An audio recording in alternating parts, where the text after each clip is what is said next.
Having thus explained the origin of that praise and approbation, which attends everything we call great in human affections, we now proceed to give an account of their goodness, and shew whence its merit is derived.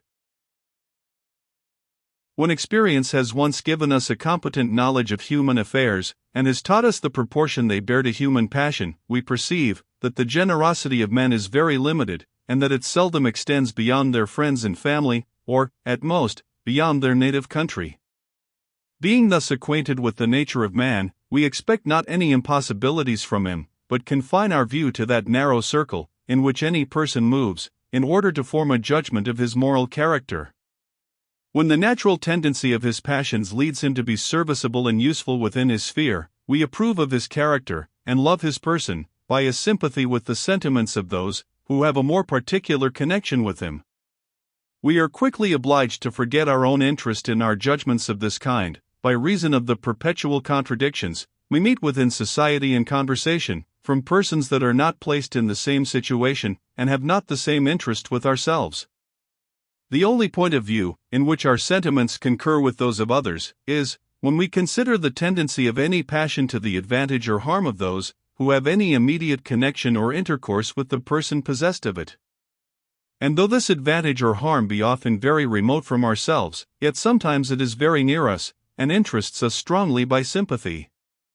This concern we readily extend to other cases that are resembling, and when these are very remote, our sympathy is proportionably weaker, and our praise or blame fainter and more doubtful.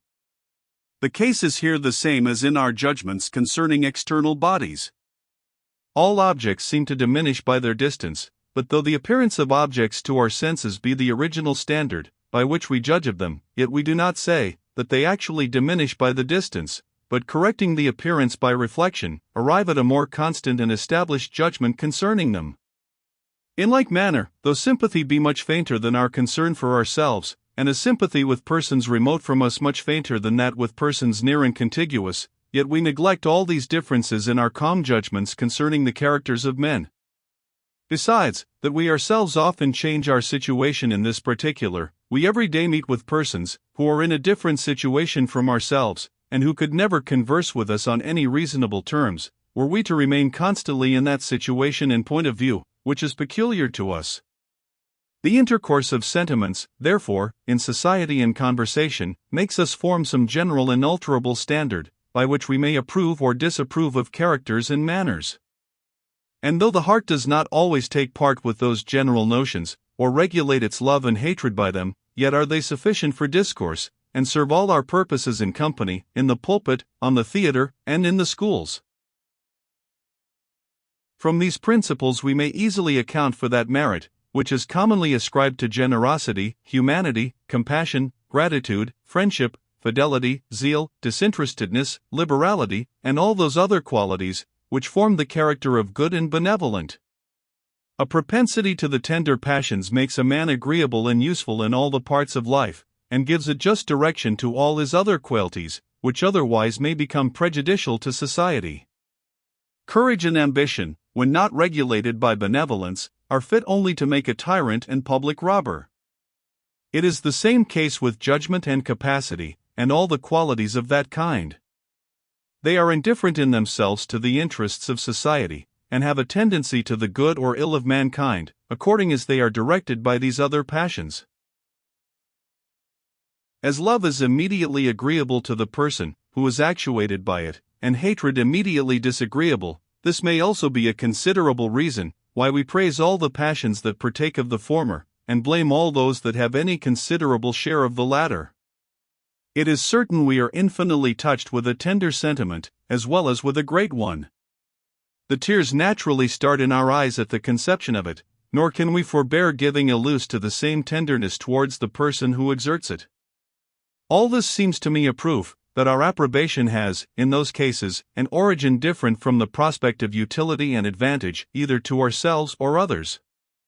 To which we may add, that men naturally, without reflection, approve of that character which is most like their own.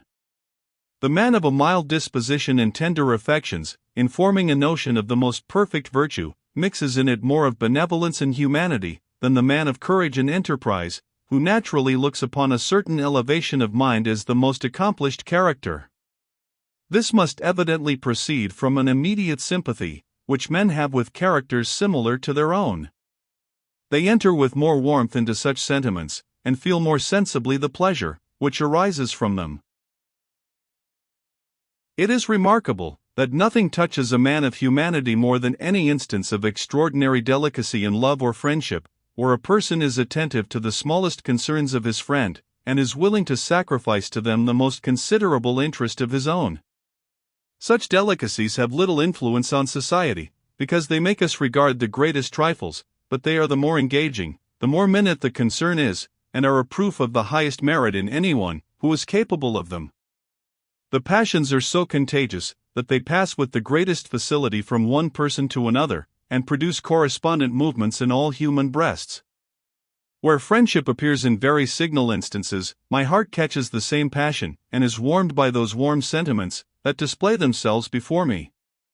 Such agreeable movements must give me an affection to everyone that excites them. This is the case with everything that is agreeable in any person. The transition from pleasure to love is easy, but the transition must here be still more easy, since the agreeable sentiment, which is excited by sympathy, is love itself, and there is nothing required but to change the object. Hence the peculiar merit of benevolence in all its shapes and appearances. Hence even its weaknesses are virtuous and amiable, and a person, whose grief upon the loss of a friend were excessive, would be esteemed upon that account. His tenderness bestows a merit, as it does a pleasure, on his melancholy. We are not, however, to imagine that all the angry passions are vicious, though they are disagreeable. There is a certain indulgence due to human nature in this respect. Anger and hatred are passions inherent in our very frame and constitutions. The want of them, on some occasions, may even be a proof of weakness and imbecility.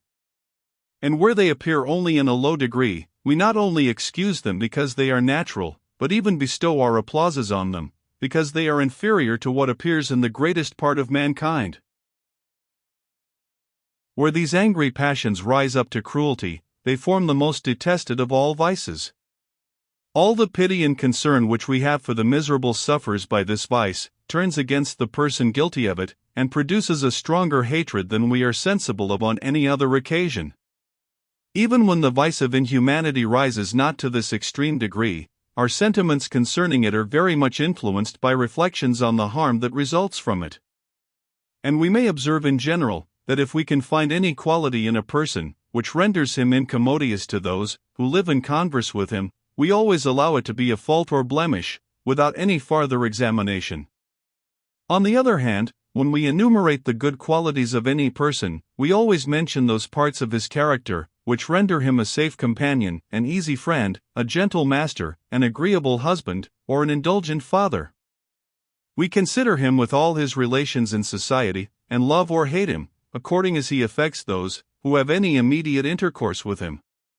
And it is a most certain rule, that if there be no relation of life, in which I could not wish to stand to a particular person, his character must so far be allowed to be perfect.